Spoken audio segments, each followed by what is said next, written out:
विद्यालय भोपाल से आपका हार्दिक अभिनंदन करती हूँ। पहले भाग में हमने गद्गद का पाठ 10 वाक्य पढ़े थे। दूसरे भाग में हम इनके प्रश्न उत्तरों को पढ़ेंगे और साथ में व्याकरण पढ़ेंगे, अपठित गद्यांश पढ़ेंगे और उपसर्ग और प्रत्यय पढ़ेंगे। बच्चों, हम पाठ 10 वाक्य के प्रश्न उत्तर पढ़ने जा रहे हैं। पहला प्रश्न है, वाक्य में रस्सी यहाँ किसके लिए प्रयुक्त हुई है और वह कैसे? बच्चों, आप अपनी नोटबुक निकाल लीजिए और किताब भी निकाल लीजिए, जिससे प्रश्न उत्तरों को करने में आपको सुविधा रहेगी। तो पहले वाक्य में ही इन्होंने बताया कवियत्री ने कि रस्सी कच्चे धागे की। तो यहाँ पर रस्सी शब्द का जो प्रयोग हुआ है वो मनुष्य जीवन के लिए प्रयुक्त हुआ है। यहाँ रस्सी कच्ची और नाशवान है। जिस प्रकार रस्सी कच्ची और नाशवान होती है, उसी प्रकार ये मनुष्य का जीवन भी क्षणभंगुर है। कब इस जीवन की सांसें टूट जाए कुछ भी नहीं कहा जा सकता।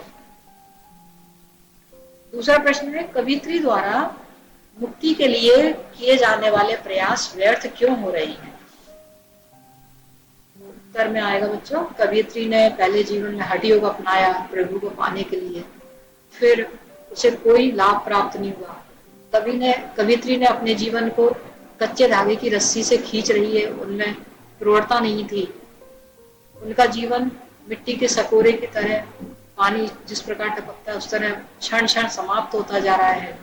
उन्हें यही दुख है कि उम्र बीती जा रही है और प्रभु को पाने का सारे प्रयास निरर्थक हो रहे हैं।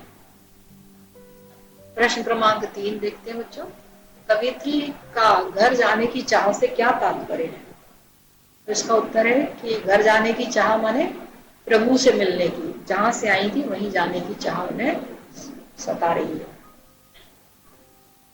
यहाँ पर भाव स्पष्ट करना है, जेब टटोली कौड़ी न पाई।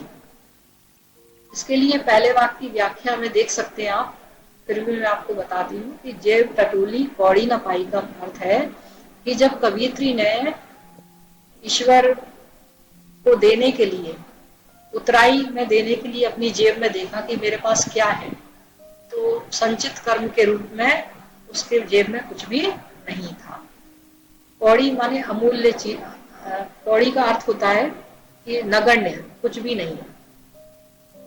खा खाकर कुछ पाएगा नहीं, ना खाकर बनेगा अहंकारी।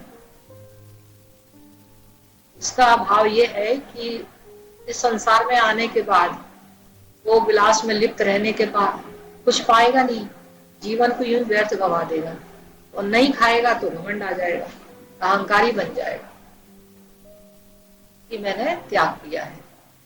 अब प्रश्न क्रमांक 5 देखते हैं बच्चों, बंद द्वार की सांकल खोलने के लिए लल्लत ने क्या उपाय सुझाया है?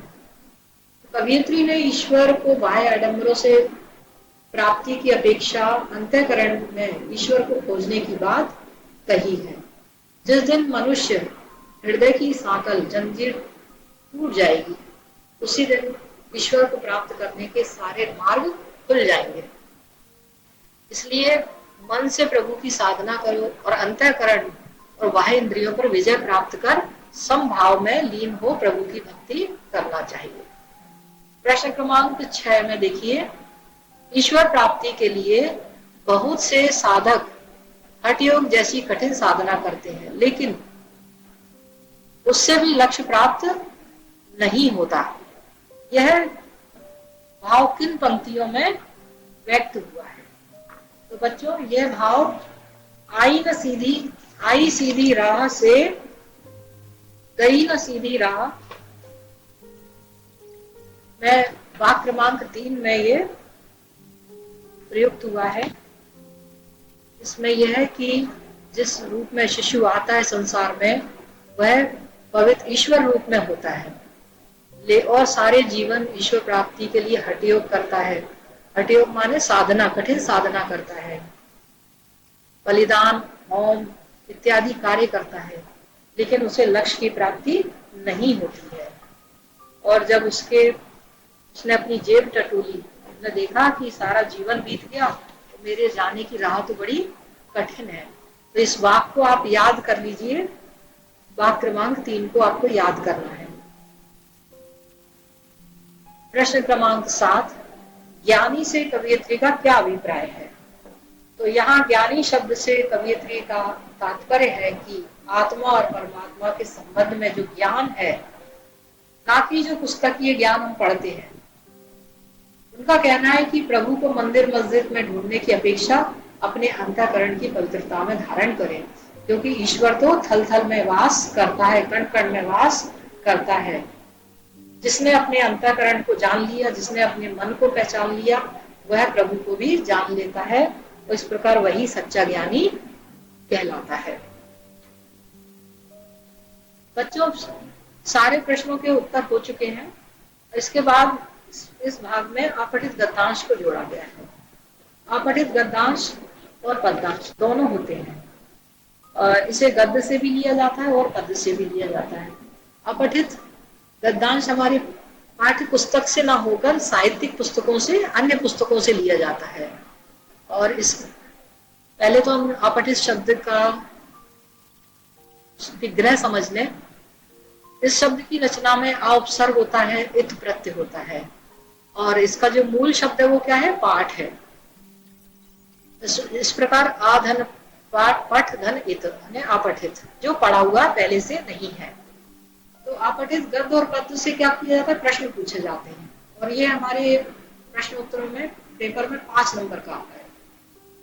अगर इसे हम ध्यानपूर्वक पढ़कर करें तो हम पूरे के पूरे अंक प्राप्त कर सकते हैं इसमें।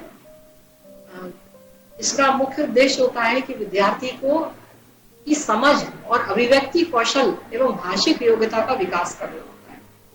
क्योंकि अपठित को बच्चा आप पढ़ेंगे और पढ़कर उसी के प्रश्न उत्तरों को वहीं से निकालेंगे, तो इससे आपका भाषाई कौशल विकसित होता है। इसके लिए कुछ बिंदु हैं, इन्हें अपनाएंगे तो आपको अपठित गद्यांश को पूर्ण करने में सुविधा होगी। जैसे गद्य और पद्य को सरसरी नजर से पढ़ें, यदि समझ में ना आए तो दूसरी बार भी पढ़ें, और उसके अंशों और शब्दों को बहुत गहनता के साथ पढ़ें। गद्यांश और पद्यांश का मूल भाव अवश्य समझना चाहिए। उसको 2 बार पढ़ेंगे तो उसका मूल भाव समझ में आएगा कि ये किस बात को लेकर लिखा गया है। और इसका जो शीर्षक है वो मूल भाव पर आधारित होता है। शीर्षक का अर्थ होता है टाइटल, नाम, पाठ का नाम होता है जैसे, तो ऐसे अपठित का नाम दिया जाता है। वह मात्र 2 या 3 शब्दों का होना चाहिए। जो शीर्षक है वो 2 या 3 शब्दों का होता है। इससे बड़ा लिखने पर आपको जो अंक मिलना चाहिए वो नहीं मिलते हैं। प्रश्नों के उत्तर सटीक शब्दों में देना चाहिए।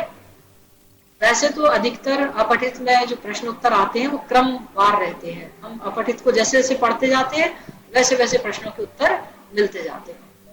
और अपठित का सारांश है वो पूरे गद्यांश को या पद्यांश को पढ़ेंगे, और जो मूल भाव निकलेगा उसको हम संक्षिप्त रूप में व्यक्त करेंगे। वो अपठित का सारांश कहलाता है। वो 2 या 3 पंक्तियों में ही पूर्ण होना चाहिए। अब हम एक अपठित गद्यांश पढ़ लेते हैं। दुनिया में के सफलतम व्यक्तियों ने सदा कार्य व्यस्तता में जीवन बिताया है। उनकी सफलता का रहस्य समय का सदुपयोग रहा है। दुनिया में अथवा प्रकृति में हर वस्तु का समय निश्चित है। समय बीत जाने पर कार्य फलप्रद नहीं होता। सूरज यदि समय पर उदय होना व अस्त होना बंद कर दे, वर्षा यदि समय पर न हो, किसान समय पर अनाज न बोए, तो ऐसी स्थिति हो जाएगी। ठीक इसी प्रकार यदि विद्यार्थी समय की कीमत नहीं समझेगा तो वह सफलता नहीं प्राप्त कर सकता। परीक्षा के समय यदि विद्यार्थी परिश्रम नहीं करेगा तो और उस दिन आराम करेगा तो उसे वांछित सफलता नहीं मिल सकती। तो बच्चों, जब मैंने ये पढ़कर सुनाया आपको तो क्या भाव आया कि दुनिया के सफल व्यक्ति कैसे सफल हुए? उन्होंने समय का सदुपयोग किया है। अब साथ में उन्होंने ये भी दिया इस गद्य में कि सूरज यदि समय पे उदय नहीं होगा, अस्त नहीं होगा, माने प्रकृति नियम से काम ना करेगी, तो क्या होगा? किसान समय पर अनाज न बोए तो उसकी स्थिति कैसी हो जाएगी, संसार की स्थिति कैसी हो जाएगी? तो इससे समझ में आता है कि समय पर कार्य करने का महत्व है, समय का सदुपयोग है यहाँ पर। अब हम इसके जो इससे प्रश्न बनाए गए हैं उनको देखते हैं। दुनिया के सफलतम व्यक्ति की सफलता का राज क्या है? तो बताइए बच्चों। इस पद की पहली लाइन में ही आ रहा था कि दुनिया के सफलतम व्यक्तियों ने सदा कार्य व्यस्तता में जीवन बिताया है। उनकी सफलता का रहस्य क्या है? समय का सदुपयोग। हम उत्तर लिख सकते हैं कि समय का सदुपयोग ही सफलतम व्यक्तियों की कुंजी है। अब हम दूसरा प्रश्न देखते हैं। प्रकृति द्वारा समय प्रबंधन के दो उदाहरण इस गद्यांश से लिखें। तो प्रकृति के प्रबंधन में देखिए क्या आएगा। सूरज का समय पर उदय होना और अस्त होना, बारिश का होना। तो सूरज का समय पर उदय होना और अस्त होना, ये प्रकृति प्रबंधन के नियम में आएगा। तीसरा है कि विद्यार्थी द्वारा समय की कीमत न समझने से क्या हानियां हैं। इसका उत्तर होगा, अगर विद्यार्थी समय, ये तो आप अच्छे से समझ रहे होंगे कि अगर हम समय पर पढ़ाई नहीं करेंगे तो क्या होने वाला है। देखिए पद में,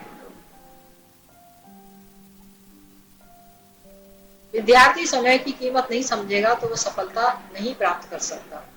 परीक्षा के समय यदि विद्यार्थी परिश्रम नहीं करेगा और उस दिन आराम करेगा तो उसे वांछित सफलता नहीं मिल सकती। तो बच्चों इसका उत्तर इन 3 लाइनों से हमें एक लाइन में बनाना है। इसका उत्तर लिखेंगे, विद्यार्थी द्वारा समय की कीमत न समझने से वह इस वांछित सफलता को प्राप्त नहीं कर पाएगा। अब शीर्षक कैसे लिखेंगे इसका?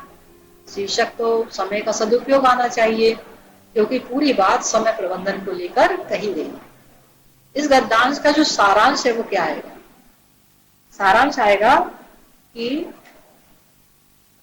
इस गद्यांश में का भाव ये है कि समय पर कार्य करने वाले जो समय का सदुपयोग करते हैं वह लोग जीवन में उन्नति करते हैं, आगे रहते हैं। और जीवन में सफल बनने के लिए हमें समय पर कार्य करना अति आवश्यक है। बच्चों इसके बाद आता है उपसर्ग और ये गद्यांश में की तरह पद भी लिया जाता है। वो आपकी किताब से आप छोटी जो क्लास निकल चुकी है जैसे चौथी, पांचवी, छठवीं, उससे कोई भी पद लेकर आप उसमें से प्रैक्टिस कर सकते हैं, अभ्यास कर सकते हैं। अब हम उपसर्ग प्रत्यय देखेंगे बच्चों। उपसर्ग और प्रत्यय क्या होता है पहले तो ये समझिए। तो शब्द निर्माण प्रक्रिया में जो मूल शब्द होते हैं उनके शब्दांश में कुछ आगे या कभी पीछे जोड़कर नए शब्द निर्माण किए जाते हैं। तो ये 3 तरह से होते हैं। एक तो होता है उपसर्ग के द्वारा, और दूसरा होता है प्रत्यय के द्वारा, और तीसरा होता है समास के द्वारा। तो बच्चों अभी हम उपसर्ग और प्रत्यय पढ़ने जा रहे हैं। उपसर्ग वे लघुत्तम शब्दांश हैं जो शब्द के प्रारंभ में लगकर नए शब्दों का निर्माण करते हैं। जैसे कोई मूल शब्द है उसके आगे शब्द लगा दिया जाता है तो उसे हम उपसर्ग कहते हैं। जैसे उपस्थित है, अनु लगा दिए तो अनुपस्थित हो गया। तो अ क्या है इसमें, मैं कुछ उदाहरण दे रही हूँ। अ धन धर्म, तो अधर्म। अच्छा, इसमें जो मूल शब्द होता है उसका अर्थ होना चाहिए, सार्थक शब्द होना चाहिए। हमें उपसर्ग लगाने के लिए जिस भी शब्द में जोड़ेंगे उसका कुछ अर्थ निकलना चाहिए। अब ईमान, ईमान माने होता है किसी व्यक्ति का ईमान, धर्म, सच्चाई। अब उसके आगे बे लगा दिया तो क्या बन गया, बेईमान। पूत माने पुत्र होता है, का लगा दिया तो कपूत। यहाँ पर प्रत्येक उपसर्ग का अर्थ होता है। तो मैं यहाँ पर जो अन्य उपसर्ग दे रही हूँ उसके आप अर्थ समझ लीजिए। यहाँ अधि का अर्थ होता है ऊपर और श्रेष्ठ, और जैसे इसका बना लेंगे अधिनायक, नायक के भी ऊपर अधिनायक हो गया। अनु, अनु माने पीछे या समान, तो अनुभव, अनुपस्थित। अप माने बुरा, हीन, तो मान माने होता है सम्मान, और आ लगा, अप लगा दिए तो क्या बन गया? अपमान, उसका विपरीत बन गया, बुरा बन गया। आ माने ता और पर्यंत, अब जीवन है और आ लगा दिए तो आजीवन, जीवन पर्यंत। उत, उत का अर्थ निकलता है श्रेष्ठ और ऊपर। दुर और दुस, इन दोनों शब्दों का अर्थ निकलता है बुरा और कठिन। अब जैसे भाग्य शब्द है, हमने उसमें दुर जोड़ दिया, क्या बन गया? दुर्भाग्य, यानी बुरा भाग्य। साहस माने हिम्मत, और दुस शब्द जोड़ दिए, दुस, तो दुस्साहस। साहस तो अच्छा होता है लेकिन दुस्साहस दिलाना बुरा होता है, दुस्साहस नहीं होना चाहिए। निर और निस माने नहीं और रहित, तो निर शब्द को हम विकार में जोड़ देंगे तो निर्विकार, विकारों से रहित, और निष्काम, कामों से रहित। प्र, यहाँ पर प्रा का अर्थ है अधिक और आगे, तो बल, बल में प्रा लगा दिए तो प्रबल। आचार्य में प्रा लगा दिए तो प्राचार्य, प्राचार्य सारे शाला के शिक्षकों के ऊपर होते हैं। वी, वी का अर्थ है यहाँ विशेष और अलगाव, तो हम देश में विदेश लगा सकते हैं, तो विदेश विशेष बन गया, ये हमारे देश से अलग बन गया। सम, सम का अर्थ है समान और संयोग, मान में सम जोड़ देंगे तो सम्मान। उ और अ और अन, इसमें अभाव और निषेध है, इसका अर्थ क्या है बच्चों? अभाव और निषेध। तो जैसे ज्ञान है, ज्ञान माने जानने वाला, और अ लगा दिए तो ज्ञान से रहित, अज्ञान हो गया। अधिकार माने किसी चीज पर अधिकार रखना, और अन जोड़ दिया तो अनाधिकार हो गया, माने उस पर हमारा अधिकार नहीं है। सु माने अच्छा, ये उपसर्ग तो आप बहुत बार प्रयोग करते हैं, सुपुत्र, सुबुद्धि। कु माने बुरा, कुपुत्र, कुबुद्धि। नी, नी का अर्थ है बुरा और कम, तो डर माने भयभीत होना, और निडर, डर से कम, डर से ऊपर, माने डर से रहित। दु माने बुरा या कम, तो बल माने बलशाली, और दू लगा दिए तो दुबला, दुर्बल।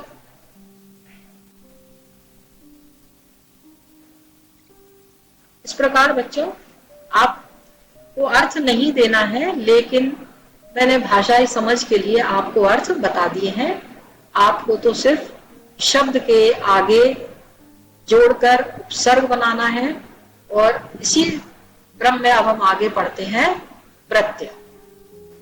प्रत्यय भाषा के लघुत्तम सार्थक खंड है, जो भाषा के अंत में जोड़कर, उपसर्ग कहाँ जोड़ते हैं? पहले, उप माने पहले, और प्रत्यय पीछे जोड़ते हैं।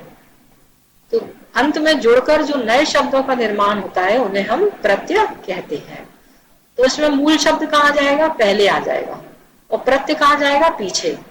उपसर्ग में मूल शब्द बाद में आया था, उपसर्ग पहले आया था। तो अब देखिए इसे पालन, मूल शब्द क्या है इसमें? पालन, और हार, हार लगा दिए तो पालन हार। झगड़ा धन आलू, तो क्या बन गया इसमें? झगड़ालू। समझदार, समझ में हमने दार जोड़ दिया तो समझदार। ऐसे वाहन शब्द होता है, गाड़ी वाहन। अब घूमना शब्द में अक्कड़ जोड़ दिया हमने, तो क्या बन गया? मक्कड़, पक्कड़। ऐसे कई शब्दों का निर्माण किया जा सकता है। अब हम अन्य प्रत्ययों को देख लेते हैं, जो मुख्य मुख्य प्रत्यय वो बता देती हूँ मैं तुम्हें। ये आ, उ, ई, यल, नी, आई, आर, कार, गर, पन, आस, आहट, ता, त्व, पा, इला, एक। अब जैसे देखिए, पकाऊ, टिकाऊ, मिठाई, अड़ियल, और नी शब्द आया तो फूकनी, भौंकनी, आई, कमाई। इस प्रकार से आपके ब्रिज कोर्स में पृष्ठ क्रमांक 42 पर ऐसे प्रत्ययों का एक भाग दिया गया है, उसमें आप इसका अभ्यास कर सकते हैं। अब हम इसके आगे जाते हैं। अब हम गतिविधि 1 पर और 2 में जा रहे हैं। बच्चों, आपकी पुस्तक में ये गतिविधि दी हुई है कि जैसा कि हमने पहले बताया था कि भक्ति काल के अखिल भारतीय व्यापकता को दिखाने के लिए, जैसे अभी तक हम मध्य भारत का ही पढ़ते थे, अब ये कश्मीर से लेकर कन्याकुमारी तक के कवियों को इसमें के बारे में हमें जानने का मौका मिला है, तो हम इनके बारे में कुछ गतिविधि करेंगे। जैसे इसमें भक्ति काल में हमने किया कश्मीरी कवियत्री लल्लत को पढ़ा। इसके अतिरिक्त तमिलनाडु की अंदाल है कवियत्री, और कर्नाटक की अक्क महादेवी, और राजस्थान की मीरा। हमें इन 3 कवियत्रियों की जानकारी को लिखकर कक्षा में चर्चा करना है। तो मैं यहाँ पर आपको अक्क महादेवी और अंदाल के विषय में थोड़ा सा परिचय बता देती हूँ। महादेवी अक्का 12वीं शताब्दी की कवियत्री थी। ये कन्नड़ के उत्तर तड़ी गांव में एक साधारण गृहस्थ के यहाँ इन्होंने जन्म लिया था, और ये वीर शैव संबंधी कन्नड़ कविता की प्रसिद्ध कवियत्री है। इन्होंने 430 वचन गाए थे, और अक्का महादेवी ने 10 वर्ष की आयु में शिव मंत्र ले लिया था, यानी गुरु दीक्षा ले ली थी, और ये फिर शिव भक्त हो गई थी। ये अपने शिव भगवान को चैन मल्लिका अर्जुन चमेली के पुष्प की तरह सुंदर कहकर प्रभु को पुकारती थी,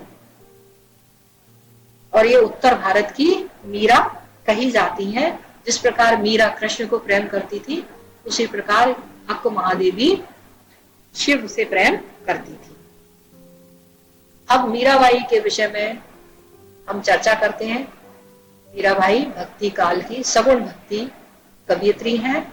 ये राजस्थान की कवियत्री हैं। इन्होंने श्री कृष्ण को पति रूप में माना था। वो कहती थी, जाके सिर मोर मुकुट मेरा पति सोई, मेरे तो गिरधर गोपाल दूसरा न कोई। लेकिन समाज में महिला होने के कारण इनका विवाह राणा सांगा से कर दिया गया था, लेकिन इनका दाम्पत्य जीवन बिल्कुल सफल नहीं रहा।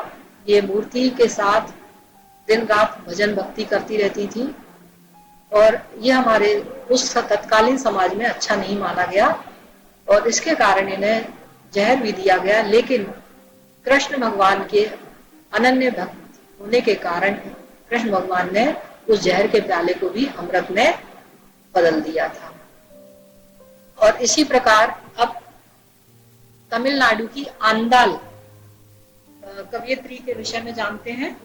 दक्षिण भारत की ये मीरा कहलाती हैं, और आंदाल का जन्म सन विक्रम संवत 770 में हुआ था, और ये प्रसिद्ध आलवार संत थी। यहाँ आलवार का तमिलनाडु में अर्थ होता है प्रभु में लीन, प्रभु भक्ति में डूबी हुई। और ये वहां पर भगवान रंगनाथ के लिए, ये कृष्ण भक्त थी, वहां रंगनाथ कहते उन्हें, और भगवान रंगनाथ के लिए जो माला बनाती थी, उस माला को वे स्वयं पहनती थी, और पहनने के बाद दर्पण में देखती थी और भगवान से पूछती थी कि क्या ये श्रृंगार आप ग्रहण करोगे। और बाद में माला उनको अर्पित करती थी। वयस्क होने पर इन्होंने श्री रंगनाथ से विवाह कर लिया, और इसी के बाद वह विग्रह में लीन हो गए। इसी प्रकार बच्चों, आप कश्मीर पर एक अनुच्छेद लिखना है, वो आप अपने पुस्तक के सहायता से या अन्य स्थान की सहायता से लेकर पूर्ण करेंगे। तो बच्चों, मैं आशा करती हूँ कि आपको ये पाठ पसंद आया होगा और बहुत अच्छा रोचक लगा होगा। हमने अपने तमिलनाडु, कर्नाटक, राजस्थान की कवियत्रियों के बारे में भी जाना। अब आप इसमें थोड़ा सा गृह कार्य लिख लीजिए। गृह कार्य का उद्देश्य यहाँ रचना और अभिव्यक्ति है कि आप अपनी रचनाओं को कैसे अभिव्यक्त करते हैं। तो हमारे संतों ने, महापुरुषों ने बार बार समाज में परस्पर भेदभाव न रखने के लिए कहा है, लेकिन समाज में भेदभाव दिखाई देता है। आपकी दृष्टि में इस कारण देश और समाज को क्या हानि हो रही है? अपने विचार लिखेंगे आप, और आपसी भेदभाव मिटाने के लिए आपके क्या सुझाव हैं, वह आपको लिपिबद्ध करना है। इसी प्रकार अन्य पाठ्य पुस्तक से अपठित गद्यांश का अभ्यास करें। बच्चों, आप जो क्लास पढ़कर आ चुके हैं, पिछली कक्षाओं से भी किसी पाठ का गद्य लेकर अभ्यास कर सकते हैं और अपनी पाठ्य पुस्तक से उपसर्ग व प्रत्यय ढूंढकर लिखिए। आज के लिए इतना ही। मैं आशा करती हूँ आपको ये पाठ बहुत अच्छे से समझ में आया होगा। धन्यवाद बच्चों।